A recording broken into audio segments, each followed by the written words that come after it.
ఆదికాండము 44వ అధ్యాయము చదువు. ఆదికాండము 44:18.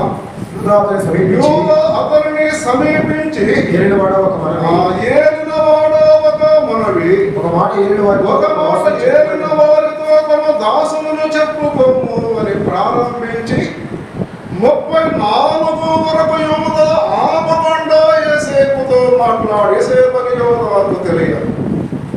18లో ప్రారంభించాడు, 34 వరకు యోధ మాట్లాడాడు. తండ్రికి ఇచ్చిన మాట, బెన్యామీను విషయంలో యాకోబుకి ఇచ్చిన మాట కొరకు యోధ ఏలినవాడా అని వంగి అతనికి నమస్కారము చేసి తన్ను తాను ఆయన తగ్గించుకొని తన తమ్ముడు విషయంలో తండ్రికి ఇచ్చిన మాటను బట్టి యోధ 18 నుండి 34 వరకు మాట్లాడితే 45లో ఒకటే ఉంది.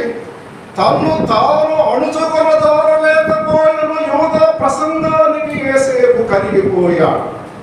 ప్రియమైన సహోదరి సహోదరులారా, యోధాలో ఉన్న ప్రత్యేకత దీనిని బట్టే 49లో యాకోబు యోధాను దీవిస్తూ, యోధా నీవు పరమసింహానివి, నీ చెయ్యి నీ శత్రువ మెడ మీద ఉండును, నీవు పట్టిన దానిని తిని వస్తావు అన్నాడు. పట్టి వదిలిపెట్టేవాడు కాదు యోధ. దేవుని పిల్లలమైన మనం మొదటి వారి స్థానములో ఇద్దరు కనబడుతూ ఉన్నారు. ఒకరు యేసేపు, రెండవ వారు యోధా కనబడుతూ ఉంటే వారికి ఒక ప్రత్యేకత ఉన్నది. పట్టిన దానిని తిని వచ్చేడు అని ఆదికాండములో చెప్పిన ప్రవచనేత్రమైన యేసుక్రీస్తు వారు కలవరి శిలువలో తన ప్రాణమును దారవేసి సంఘమును పట్టుకొని భూలోకములో స్థాపించి పరలోక వెళ్ళాడు. నేటికే ఆ సంఘము భూలోకములో అభివృద్ధి చెందుతూ ఉంది. పట్టిన దారిని తిని వచ్చిన యోధ ప్రేమ కలిగిన యేసేపు. ఈ ప్రేమను, ఈ పట్టుదల రెండు మన ప్రభువులో మనము చూడగలం. యేసేపు ఆ యొక్క ప్రసంగమునకు వదుడు ఇక వినలేక తట్టుకోలేక అక్కడ నుండి వెళ్ళిపోండి అని చెప్పి తాను అడుచుకోలేక ఎలుగెత్తి ఏడ్చాడు.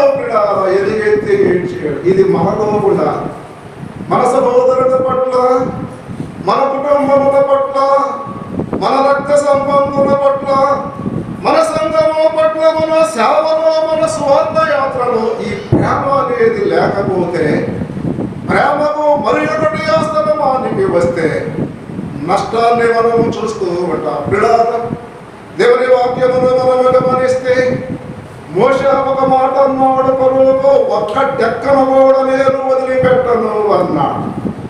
ఒక్క డెక్కను కూడా నేను వదిలిపెట్టను అన్నాడు. ఎన్ని వదిలిపెడదాం? దేవుని వాక్యమును మనం ఆలోచన చేస్తే పిల్లల ఆయన వదిలిపెట్టలేదు, పట్టుబట్టి బయటకు తెచ్చాడు. ప్రభు సహాయము వలన మార్గములో పడిపోయిన వారిలో కూడా ఆయన అంగదార్చిన వాడుగా కనబడుతూ ఉన్నాడు. మోషే ఒక మాట అంటాడు, అయ్యో ప్రభువా, నీవు వారి పాపమును క్షమించకపోతే నీ జీవగ్రంథములో నా పేరు తుడిపై. దేవుని వాక్యమును మనము చదువుతూ ఉంటే ఆచరణలో ప్రజలు దానిని మనలో చూడాలి. దేవుని వాక్యాన్ని మనం అన్ని కోణాలలో మనం ఆలోచన చేయాలి. మన కోణములో మనము చూడకూడదు. ఇక్కడ మనము గమనిస్తే యేసేపు ఆ ప్లేసుకు వచ్చాడు. ఆ తర్వాత యేసేపు కూడా వెనకబడిపోయింది ఆ గోత్రం. యేసేపు కుమారుడైన ఎఫ్రాయిము దీవించబడ్డాడు, పోగొట్టుకున్నాడు. ఆఖరుడు మనము గమనిస్తే సంఖ్యాకాండము 10వ అధ్యాయము, అక్కడ ఒక మాటను మనము గమనిద్దాం. సంఖ్యాకాండము 10వ అధ్యాయము గమనించుట చాలా ప్రయోజనకరం. సంఖ్యాకాండము 10:14 వచనము చదువు. సంఖ్య 10:14 వచనం. యూదుల ప్రాణపు ధ్వజము వారి సేవల సొప్పున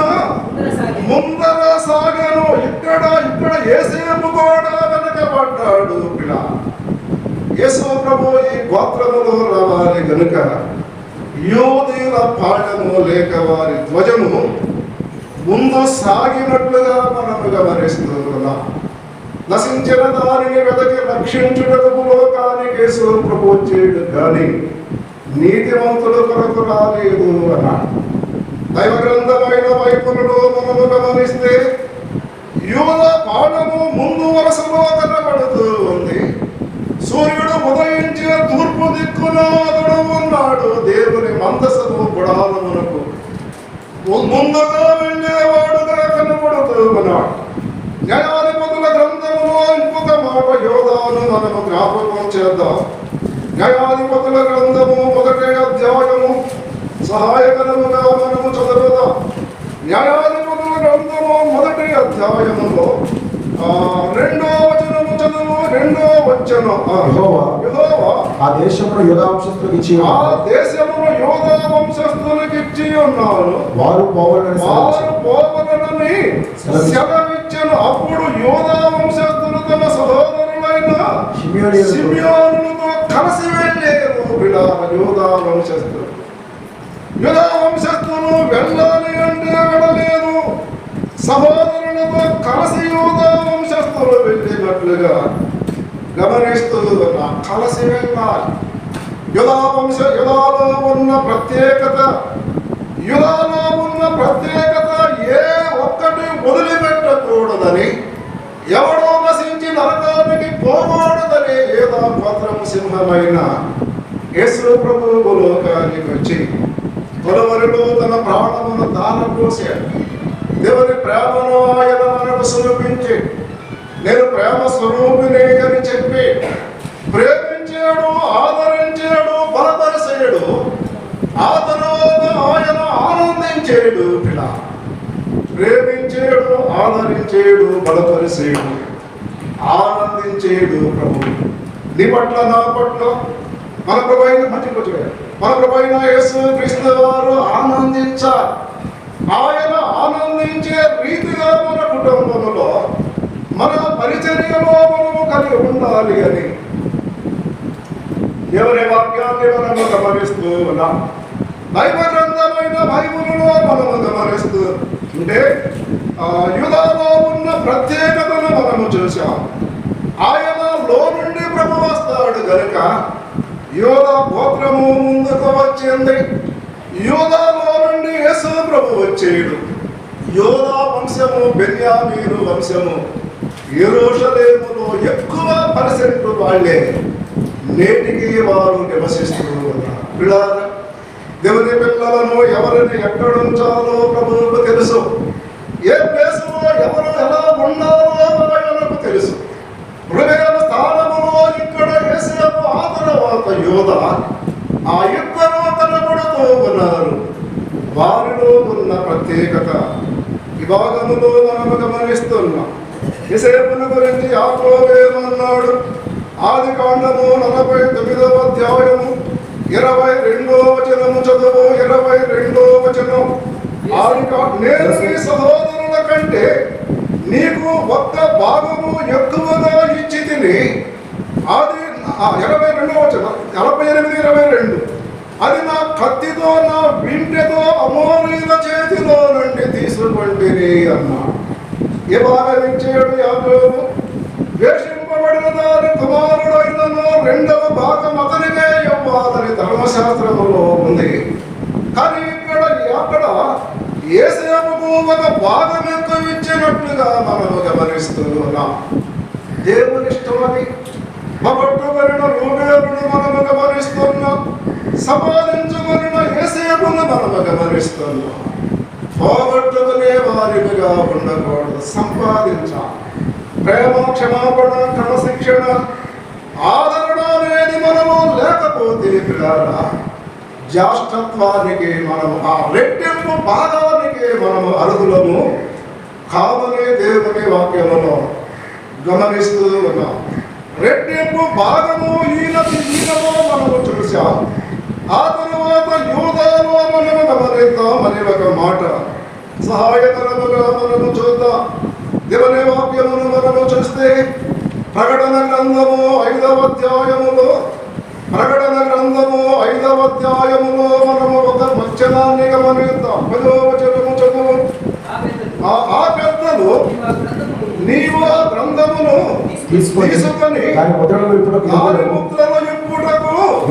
యోగ్యుడు అన్నారు. యోగ్యుడు యేసు ప్రభువారు యోగ్యుడు. ఆ గ్రంథమును తీసుకొని ముద్రలు ఇప్పుటకు నీవు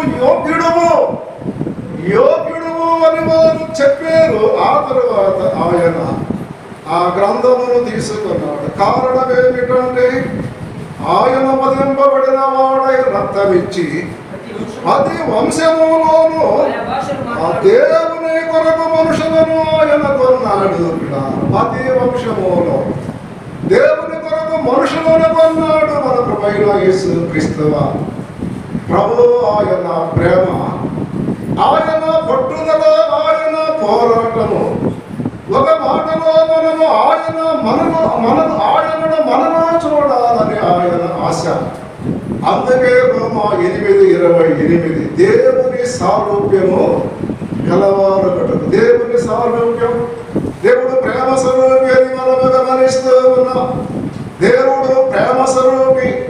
1 కొరింథీ 13 ఆఖరుకు నిలిసేది ప్రేమే, ప్రేమే, ప్రేమే. కనికరం, తీర్పును మించి కనికరము అతిశయపడును అన్నాడు పౌలు భక్తుడు. అన్నాడు ఒక మాట. కొరింథీయులకు రాసిన 2వ పత్రిక గమనించి మనము ముందుకు వెళదాం. కొరింథీయులకు రాసిన 2వ పత్రిక 2వ అధ్యాయములో ఒక మాట మనము చూద్దాం. చదవయ్యా 4వ వచనము చదువు. 4వ వచనం. మీకు దుఃఖము కలుగ కాదు గాని మీ ఎడల నాకు కలిగి ఉన్న అత్యధికమైన ప్రేమను మీరు తెలుసుకొనవలెనని నిండు శ్రమతోను మనోవేదనతోను ఎంతో కన్నీరు విడుచుచు మీకు రాసి నిండు శ్రమతోను మనోవేదన కన్నీరు. మన జీవితంలో పౌలు భక్తుని జీవితంలో మనము గమనిస్తూ ఉంటే ఆయనే మొదట చెప్పాడు. ఆయనే మరలా ఏమన్నాడు అంటే 6వ వచనమును మనము గమనిస్తే ఇది సాలు అన్నాడు. అంతే, అంతకన్నా మనము తీర్పు తీర్చవలసిన అవసరం లేదు. అది సాలు. ఆ తర్వాత వాడిని ఆదరించండి అన్నాడు. ఈ ఆదరణ మనలో లేకపోతే శిక్ష తరువాత ఆదరణ కూడా ఉండాలి. ఆదరించలేనప్పుడు శిక్షించే అధికారం మనకు లేదు. శిక్షించేవాడు ప్రభు. ఆయన ఆదరించగలిగిన వాడు, ప్రేమించగలిగిన వాడు, ఆశీర్వదించేవాడు, క్రమశిక్షణ చేసేవాడు ప్రభు. ప్రభు ఇచ్చిన వాక్య పరిధిలోనే మనం ఉండాలి. కానీ వాక్య పరిధిని మించి మనం ముందుకు వెళితే మనము నష్టాన్ని చూస్తాం. దేవుని పిల్లలమైన మనం ఆలోచన చేయాలి. సువార్త దండయాత్ర ఏ వ్యక్తిదే కాదు. సువార్త దండయాత్ర దేవునదే. యేసు ప్రభు రక్తమిచ్చి సంపాదించాడు. ఆయన రక్తమిచ్చిన సంపాదించిన సంఘములో మనకిచ్చిన పనిని మనము నెరవేర్చే వారిగా ఉండాలి. కానీ సువార్త దండయాత్ర ఏ వ్యక్తిదే కాదు. వచ్చేవారి అందరికీ కలిసి పనిచేస్తే సువార్త దండయాత్ర. దేవుని వాక్యపు వెలుగులో మనము పనిచేయాలి. రూబేనును మనము గమనించాం. యేసేపును మనము చూసాం. యోధాను మనము చూసాం. యోధాలో నుండి వచ్చిన యేసు ప్రభువుని కూడా మనము చూసాం. యేసు ప్రభు ఆయన ప్రేమించే చెలికాడా అన్నా. ద్వేషించిన వాడిని, అప్పగించిన వాడిని చెలికాడా అన్నాడు. ఆయన పని ఆయన నెరవేర్చి ఆయన పరలోకానికి వెళ్ళాడు. పిల్లల దూషించిన సిమ్మి, ద్వేషించిన సిమ్మి, దుమ్ము ఎగరగొట్టిన సిమ్మి మరలా వస్తాడు అంటే ప్రభువే నడిపిస్తాడు. ప్రేమించే మనసు దావీదు ఉంది కనుక వాడు రాగలిగేడు. దేవుని వాక్యాన్ని మనం ఆలోచన చేద్దాం. యూదా గోత్రములో యేసు ప్రభు, యూదా గోత్రములో దావీదును మనము చూస్తున్నాం. 89వ కీర్తనలో ఒక మాట మనము గమనించి ముందుకు వెళదాం. 89వ కీర్తన సహాయకరముగా మనము చదువుదాం.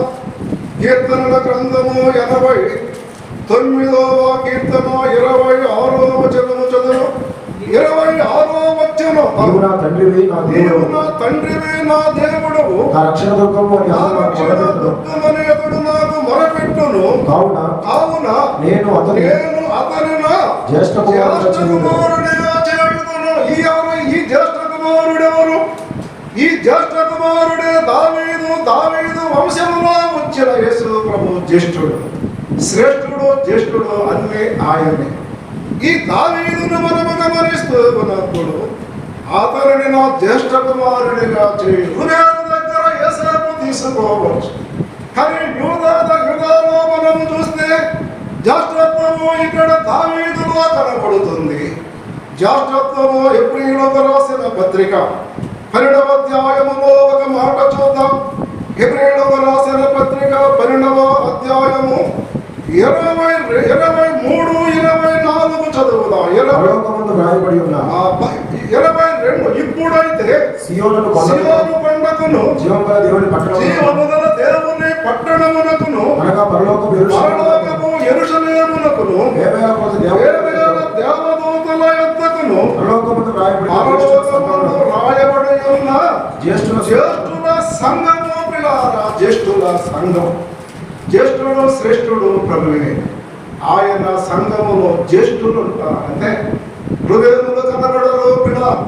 దేవుని సంఘములో జ్యేష్ఠుల సంఘము అన్నాడు. 24లో క్రొత్త నిబంధనకు మధ్యవర్తి అయిన యేసునొద్దకు అన్నాడు. సంఘము కొరకు ప్రాణం పెట్టింది ప్రభు ప్రేమను ప్రకటించడానికి ప్రభువు మనలను పిలిచే. ప్రభు ప్రేమగా మనము సువార్త ప్రకటించాలి. అనేకులను జ్యేష్ఠులుగా మనము సిద్ధపరచాలి. ఇందులో మనలో ప్రేమ, క్షమాపణ, క్షమించుట, ఆదరించుట అనే వాటిని మనము లేకపోతే జ్యేష్ఠులుగా మనము తయారు చేయాలి. జ్యేష్ఠులు మన దగ్గర తయారు కారు. ఇవి మనలో ఉంటే ప్రజలలో అవి ఉంటాయి. ఇవి మనలో లేకపోతే ప్రజలలో ఉండవు. ప్రభువులో ఉన్నదానిని మనము కలిగి ఉండాలి. అది ప్రజలకు మనం అందించాలి. ప్రజల మధ్య మనము మెసులుకోవాలి, కానీ ఆగ్రామించడానికి మనకు అధికారము లేదు. దేవుని వాక్యాన్ని మనము గమనిస్తూ ఉన్నప్పుడు పౌల భక్తుడు ఆయన వివరిస్తూ అన్నాడు. ఆ శిక్ష ఎలాంటి శిక్ష చేశారు అంటే, ఎవడూ మాట్లాడలేదు కొరింథీ సంఘములో ఆ దుర్మార్గుడు అన్నాడు పౌలు. ఏ ఒక్కడూ అతనితో సహవాసము చేయొద్దు అన్నాడు. మౌనముగా వాడికి శిక్ష వేయించేడు. ఆ తరువాత అంత మట్టికి చాలు అని దానిని విడిపించేడు. ఏ శిక్ష? ఈ శిక్షని మౌనముగా శిక్ష వేసాడు. మౌనముగా ఉండటమే శిక్ష. ఇంటిలో 10 మంది ఉంటే ఒకటితో మాట్లాడకపోతే అది శిక్ష. ఆ శిక్ష సార్ ఎందుకు మాట్లాడలేదు అనేది వాడికి తెలుసు. ఇప్పటికీ అది చాలు. కనుక ఆదరించే వాడిని చేర్చుకోమన్నాడు, కానీ వాడిని ద్వేషించమని ప్రభువు చెప్పలేదు, పౌలు కూడా చెప్పలేదు. వాక్య కొలతకు మించి మనం ఏది చెయ్యం. ఒకవేళ చేస్తే ప్రభు సన్నిధిలో క్షమాపణ మనము చెప్పుకోవాలి. ప్రియమైన దేవుని బిడ్డలారా, ప్రభు పరిచర్య నశించే ఆత్మలు విస్తారముగా ఉన్నాయి. స్వార్థ మూయబడే దినాలలో ఉన్నాం.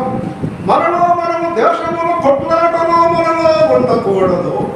ఐక్యత, ప్రేమ, సమాధానము, సంతోషము, క్షమాపణ కలిగి మనం వెళితే ప్రభు మనతో ఉంటాడు, కానీ ప్రభు మనతో ఉండడు. లేకపోతే పేరుకు దాఖలాలో పేరు కనబడ్డాడు, కానీ ఆ స్థానాన్ని ఇద్దరు ఆక్రమించారు. ఆ ఇద్దరులో ఆఖరికి ప్రభువే ఆ స్థానములో నిలిచాడు. ప్రభువును కోరి మనము లోకములో ప్రభు కొరకు ప్రయాసపడదాం. ప్రభు పరిచర్యలో బలముగా మనము ముందుకెళదాం.